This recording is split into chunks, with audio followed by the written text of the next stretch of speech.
ரத்த சோகை அதிகமாக இருக்கக்கூடிய மக்கள் இந்தியாவில் தான் இருக்காங்கன்னு சொல்லலாம். அதாவது 5 வயதுக்கு கீழே இருக்கக்கூடிய குழந்தைகளில் 67% நபர்களுக்கு ரத்த சோகை இருக்குது. அதுவே டீனேஜில் இருக்கக்கூடிய பெண்களில் 59% பெண்களுக்கு வந்து ரத்த சோகை இருக்குது. நீங்கள் சந்திக்கிற 10 பெண்களில் 6 பெண்களுக்கு ரத்த சோகை இருக்குது.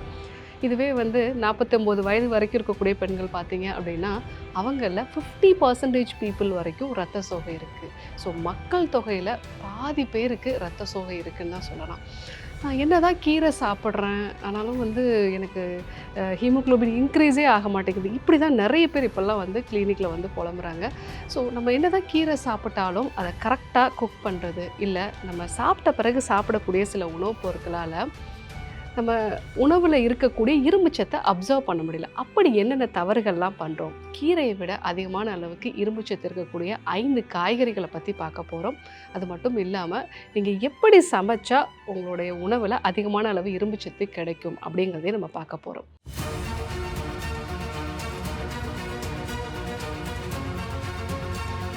டாக்டர் ஸ்ரீவர்மாஸ் அழகும் ஆரோக்கியமும். ஸ்ரீவர்மா தமிழ் நேயர்கள் அனைவருக்கும் அன்பான வணக்கங்கள். நான் பெண்கள் சிறப்பு மருத்துவர் ஜெயரூபா. இரும்புச்சத்து அப்படிங்கிறது ஹீமோக்ளோபின் உருவாக்கத்துக்கு மட்டும் இல்லாமல் இன்னும் நிறைய விஷயங்களுக்கு நம்ம உடம்புல தேவையான ஒன்று தான்.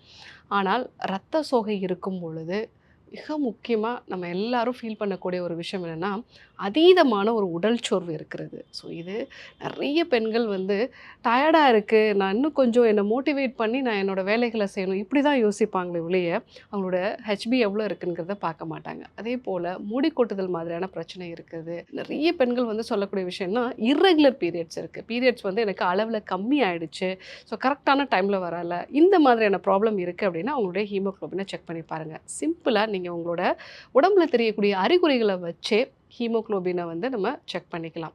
உங்கள் கைகளை பாருங்கள், ரொம்ப வெளுத்து போய் இருக்குது அப்படின்னா கண்டிப்பாக நீங்கள் அனீமிக்காக இருக்கீங்கன்னு அர்த்தம். அதே போல் உங்கள் கீழ் இமையை வந்து நீங்கள் பார்த்தீங்க அப்படின்னா அதுவும் வந்து வெளுத்து போய் இருக்குது அப்படின்னா உங்களுக்கு ரத்த சோகை இருக்குதுன்னு அர்த்தம்.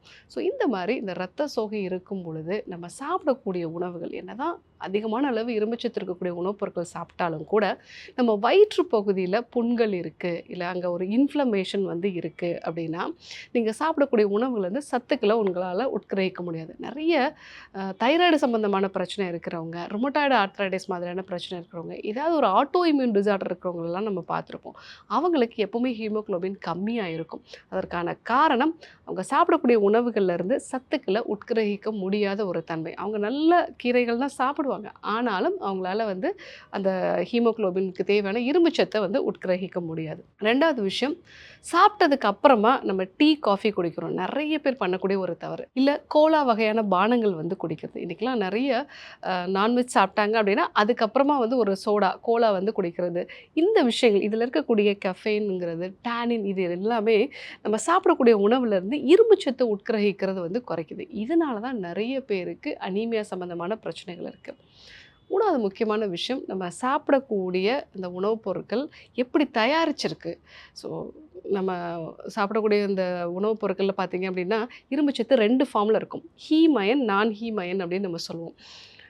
நீங்கள் சாப்பிடக்கூடிய காய்கறி கீரைகளில் வந்து நான் ஹீம் அயன் தான் வந்து இருக்கும். இதை உங்களால் டைரெக்டாக ஹீமோக்ளோபினுக்கு வந்து யூஸ் பண்ண முடியாது. வைட்டமின் சி இருந்தால் தான் அதை வந்து நீங்கள் உங்கள் உடலுக்கு தேவைப்படக்கூடிய ஒரு சத்தாக வந்து மாற்ற முடியும். இதுவே அசைவம் சாப்பிடக்கூடிய நபர்களாக இருந்தாங்க அப்படின்னா அதில் ஹீம் அயன் இருக்கும். அதனுடைய அப்சார்ப்ஷன் இயல்பாகவே 15 to 35% வந்து ஈஸியாக உங்களுக்கு அப்சர்வ் ஆகிடும். அதனால தான் அசைவம் சாப்பிட்றவங்களுக்கு ஈஸியாக ஹீமோக்ளோபின் ரைஸ் ஆகும். ஆனால் காய்கறி கீரைகளில் வைட்டமின் சி சத்து சேர்த்து எடுக்காததுனால தான் நிறைய பேருக்கு கீரை சாப்பிட்டும் ஹீமோக்ளோபின் இன்க்ரீஸ் ஆகாமல் இருக்குது. ஸோ கீரையை விட அதிகமான அளவுக்கு இரும்புச்சத்து இருக்கக்கூடிய காய்கறிகள்லாம் என்ன? ஃபஸ்ட்டு சுண்டைக்காய். இதை நம்ம நிறைய பேர் கசப்பாக இருக்குன்னே சாப்பிடாமல் இருக்கோம்.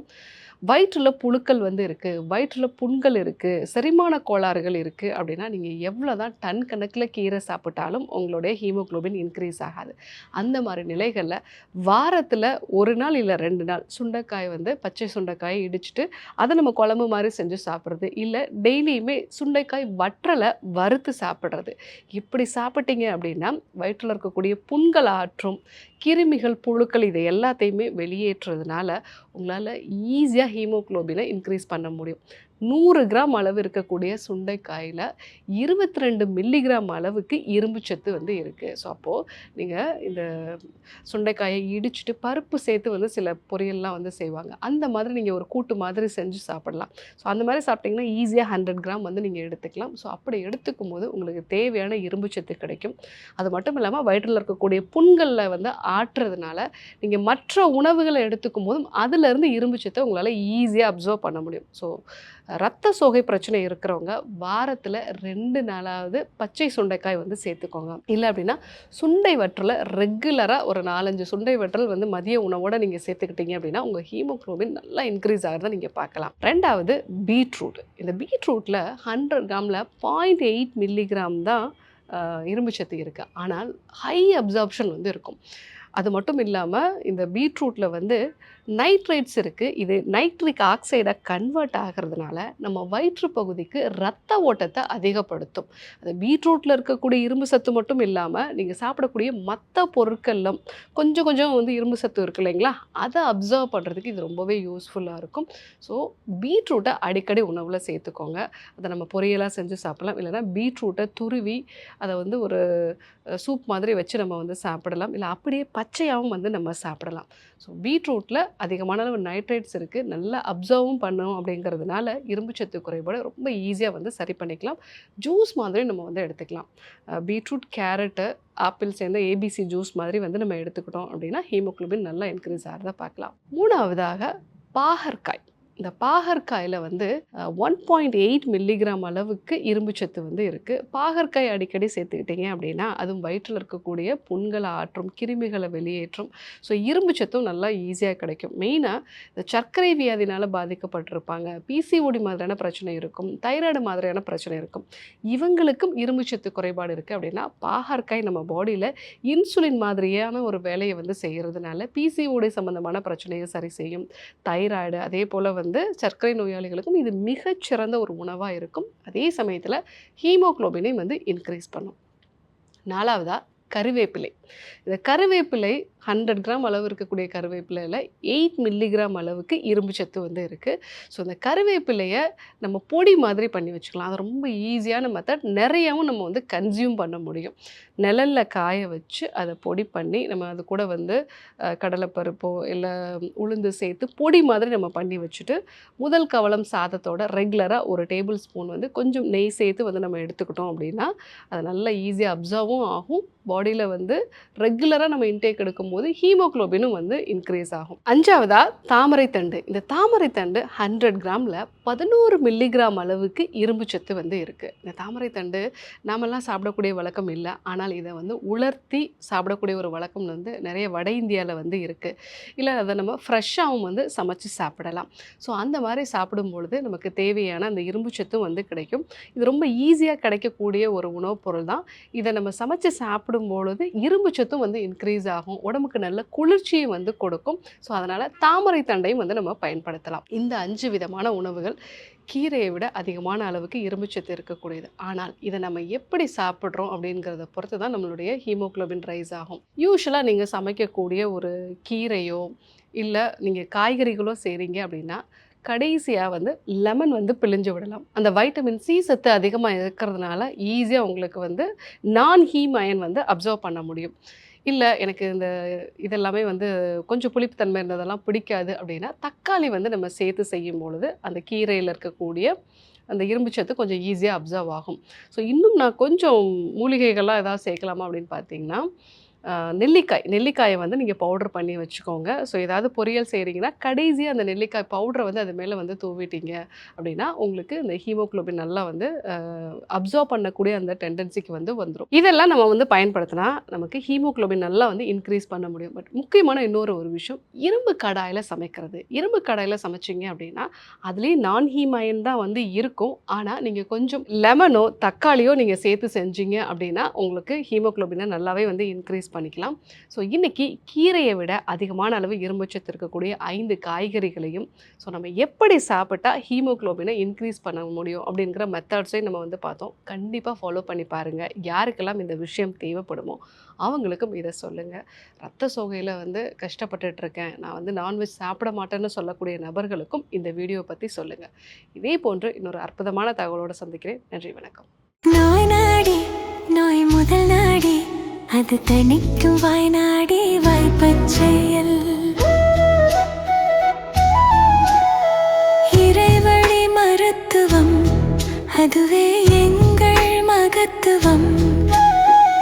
இறைவழி மருத்துவம் அதுவே எங்கள் மகத்துவம். அழகு தரும் மூலிகைகள், ஆரோக்கியம் தரும் மருத்துவர்கள்.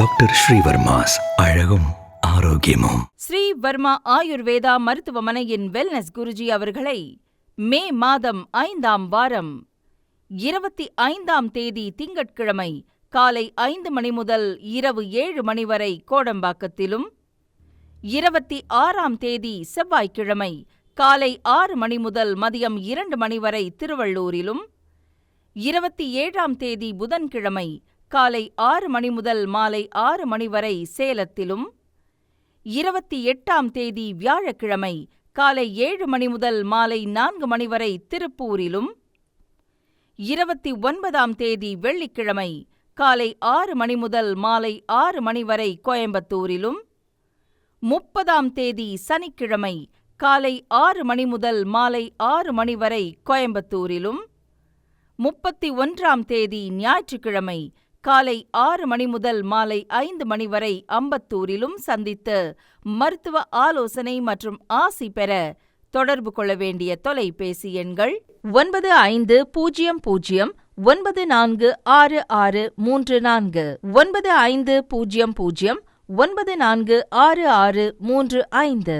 ஆச்சார்யா டாக்டர் ஸ்ரீ வர்மா அவர்களிடமும் வெல்னஸ் குருஜி அவர்களிடமும் நேரடியாக பயிற்சியும் ஆசியும் பெற்ற doctor Hemala Tiruvallur, doctor Aneesh Fathima Ambattur, doctor Surya Kodambakkam, doctor Jayarooba Manapakkam, doctor Radha Velachery, doctor Jayakanthan Pondicherry, doctor Pooja Tiruvannamalai, doctor Saraswathi Salem, doctor Suriyabharathi Trichy, doctor Abirami Thanjavur, doctor Abina Mubisha Madurai, doctor Jebashin Nagercoil, doctor Malathi Coimbatore, doctor Sonali Hosur, doctor Guna Apsara Bangalore, doctor Navneeth Hyderabad, doctor Siddhanath Mumbai.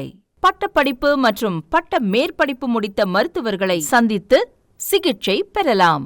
முதுகு வலியா, மூட்டு வலியா, கை கால் நீட்ட மடக்க இயலாமையா, அறுவை சிகிச்சை இல்லா குணம், ஆயுட்கால நிவாரணம். டாக்டர் ஸ்ரீவர்மா PCR, மகாராஜா தைலம் அனைத்து மருந்து கடைகளிலும் கிடைக்கும். அனைத்து நோய்களுக்குமான குணம், ஆரோக்கியம் தரும் மருத்துவர்கள். Doctor Srivarma's. Doctor Srivarma's magic care. His wellness